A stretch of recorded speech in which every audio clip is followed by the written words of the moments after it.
Jharkhand assembly ఎన్నికల Congress star campaigner గా బొఖారోలో ముఖ్య కార్యకర్తల సమన్వయ సమావేశానికి తెలంగాణ డిప్యూటీ సీఎం బట్టి హాజరయ్యారు. సమావేశానికి ముందుగా ఇందిరాగాంధీ వర్ధంతి సందర్భంగా ఆమెకు నివాళులర్పించారు. అసెంబ్లీ ఎన్నికల్లో అభ్యర్థుల గెలుపు కోసం అనుసరించాల్సిన వ్యూహాలను కార్యకర్తలకు దిశానిర్దేశం చేశారు. 20 సూత్రాల పథకం, బ్యాంకుల జాతీయకరణ, గరీబీ హటావో నినాదంతో ఈ దేశ భవిష్యత్తుపై చెరగని ముద్రను ఇందిరాగాంధీ వేశారని బట్టి గుర్తు చేశారు. అలాంటి దేశం నేటి పాలకుల చేతిలో అపహాస్యానికి గురవుతుందని వారు మండిపడ్డారు.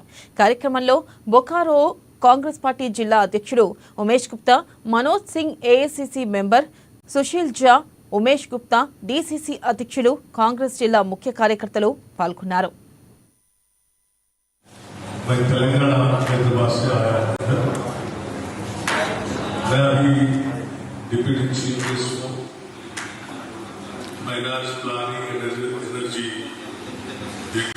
पहले भाई अपोजिशन लीडर थे, सीएलपी लीडर थे असेंबली में और कैबिनेट कमेटी चेयरमैन थे। उससे पहले भाई तेलंगाना